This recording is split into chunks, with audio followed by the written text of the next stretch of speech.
Hi, everybody, and thanks for joining our weekly podcast.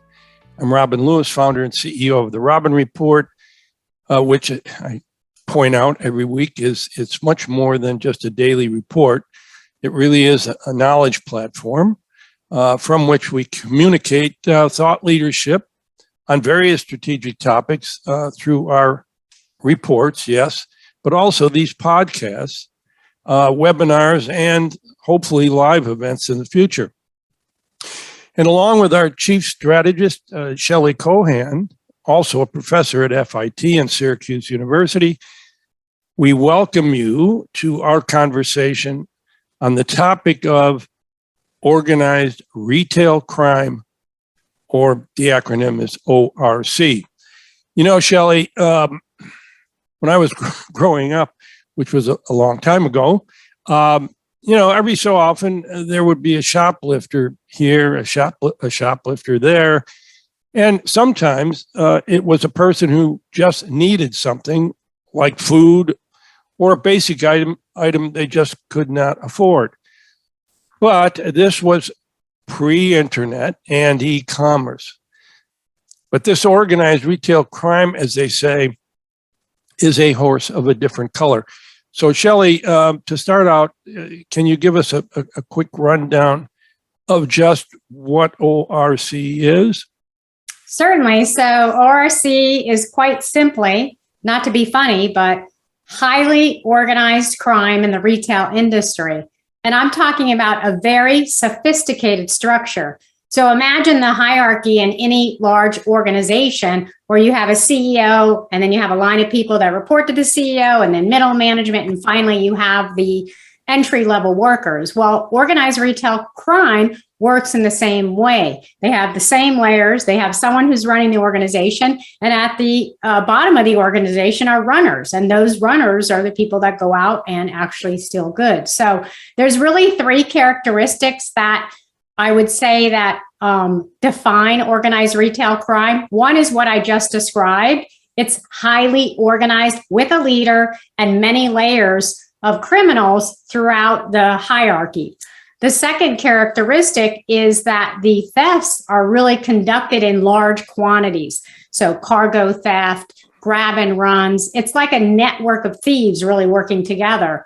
And the third characteristic of ORC is the intent of the theft is specifically to resell goods. So fence stolen goods on the black market, online, etc. The other thing I have to point this out is that ORC is considered a gateway crime. So a gateway crime meaning that in many cases, the retail thefts, the money earned from the retail thefts, that leads to other crimes like narcotics, gun running, human trafficking. Also, similar to trends in merchandising, when you have hot merchandising, so, right now, glitzy tops and flared jeans are a hot fashion trend. Those are also going to be on the top of the list of stolen theft items. But ORC also has many basic categories that have high market value that are stolen. So, for example, infant baby formula is always on the top of the list, as well as razors. So, the groups affiliated with ORC are becoming more and more aggressive, and the amount stolen per incident has risen substantially. Yeah, it's incredible. Another part of this is the impact on retail workers. It's really become an issue from a safety and security perspective, right? As these crimes have escalated and become more violent. Here's some information from a report of the impact of organized retail crime and product theft in the United States. In Florida, for example, an organized retail crime ring that targeted Ulta beauty stores and sold stolen products online, they would pepper spray employees. I mean, it's incredible. And then another example is that in Illinois, a 73-year-old security guard was badly injured in one of several robberies pulled off by an organized retail crime ring, targeting high-end stores on Chicago's Magnificent Mile, which is Michigan Avenue in Chicago, for those who don't know what that is. Anyway, not to mention the emotional toll, right, put on employees who have become victims of ORC. Even if they do nothing, it's still a shocking and difficult ordeal for them to experience. So when you think about the employees who would put up with this type of behavior, who would? I mean, in our recent podcast, Shelley, I Quit, the rise of employee power, it's no wonder retail workers are quitting for a lot of different reasons. And it's probable that with this rise in ORC and aggressive behaviors in stores, that could be a very major reason for workers quitting. Yeah, and these are just a few. There's hundreds of those stories that you just described too. It's just really unfortunate. The other part is that ORC also impacts the consumer, the actual customers, right? So I'm sure you've read about these string of thefts at the LA ports, Union Pacific Railroads in particular. So you and I have been talking about it. Our writers have been writing about it, the congested supply chain, the congestion at the ports, all the containers that are sitting down at the ports in LA. And so what's happening is people are stealing the products from the containers that have been sitting there.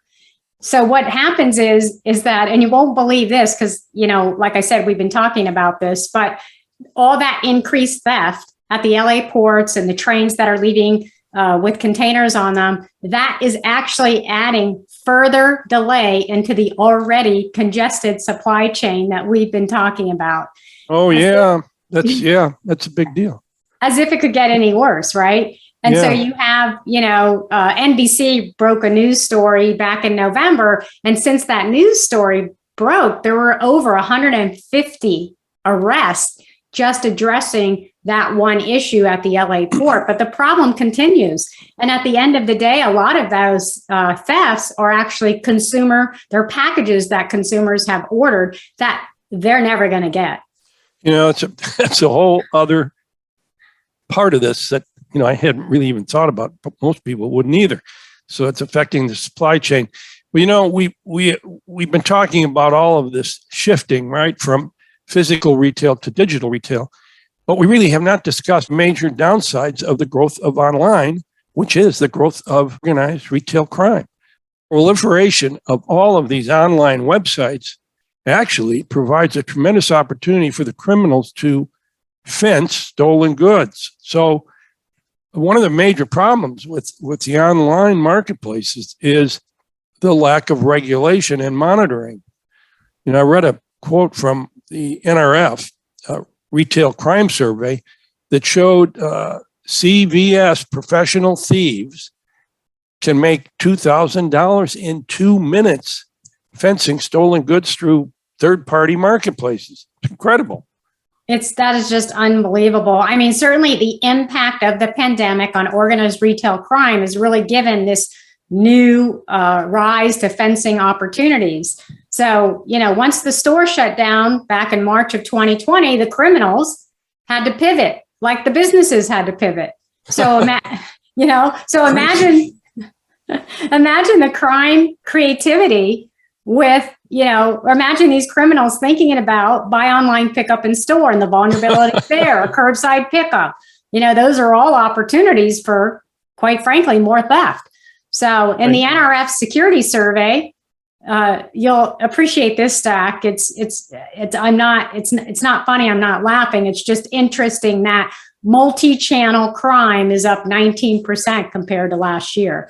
Just unbelievable. Like multi-channel business, and you're right, Robin. According to the Impact of ORC report and product theft report from Retail Industry Leaders Association and the Buy Safe America Coalition, the growth in shoplifting is highly correlated with the growth in online shopping. So according to the study, 61% of the growth in shoplifting can be explained by the growth in online retailing. Wow. So, the industry is calling for more anti-theft measures to combat online fencing, ORC theft has seen a 60% increase since 2015. This is according to the NRF, of course. Wow, incredible. It's incredible. I mean, it's it's like the back in the day of the mobs. Anyway, so yeah, and also in Business Insider, there was a great article, Shelley, on Home Depot over the summer and the effort that they are putting into preventing ORC. Home Depot, who has its own ORC investigators, recently released an anti-theft initiative where power tools that won't work unless they're properly scanned and activated at the register via Bluetooth technology. Yeah, and just to kind of explain, so what that they're really trying to kind of shut down or eliminate is, 60 power tools getting stolen, put in a storage unit and sold on the black market, right? Yeah. So they're smart to really look at these anti-theft measurements. And we also have cases where retailers actually are using facial recognition tools to help combat theft in retail stores. So they use facial recognition for criminals that come into the store to steal. But criminals being tracked in retail stores is a bit easier. Criminals actually being tracked online in these open online marketplaces is more difficult because a lot of the marketplaces don't require a stringent process for sellers to authenticate the goods that they're selling. So, the one aspect of the industry that was true when I worked for the retailers is that, the retailers really do band together in the asset protection, security function. They really band together to try to fight crime together. They share information about the organized retail crime rings. They send photos, details of robberies to each other, and they really work hard with government and government process and regulation. So I actually think of all the functions in retail, it's probably the most collaborative function in the retail environment across retailers. And it goes beyond just working with retailers, additive to the government and policing and, other constituents regarding and who are impacted by organized retail crime. Yeah, but that working together is really what it's going to take, right? To come up with some way of eliminating this huge issue. The Retail Industry Leaders Association and Buy Safe America Coalition, they did a study that showed as much as 68.9 billion, that's a B, worth of products were stolen from retailers in 2019, pre-COVID. Nearly 3.1% of the retail sales examined in the model.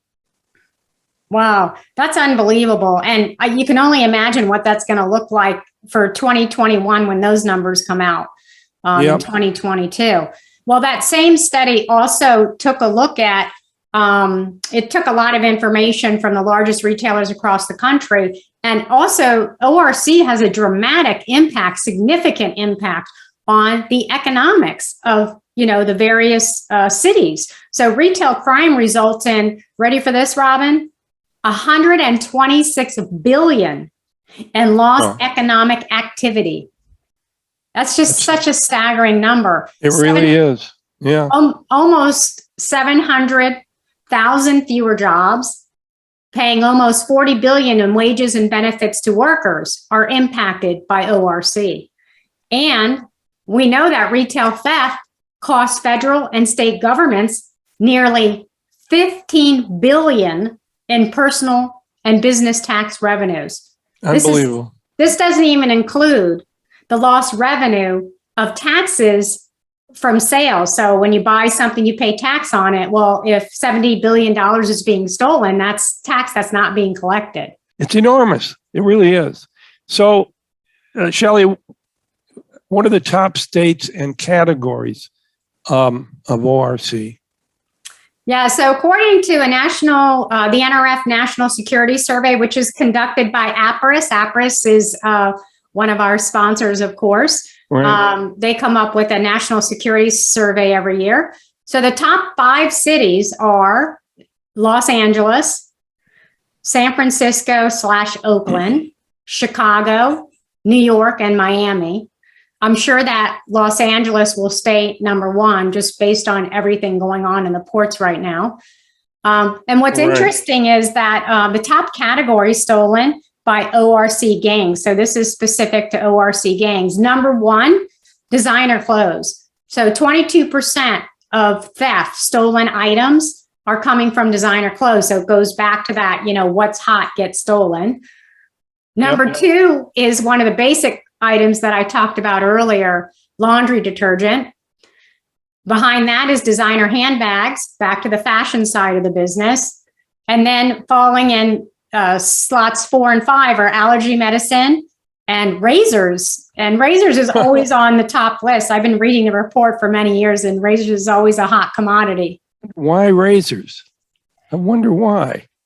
So I think there's a market value for it. I'm wondering if, the Dollar Shave Club has at all impacted, the theft of razors, because they've really brought that razor pricing down since, entering into the marketplace. So that would be interesting to look at.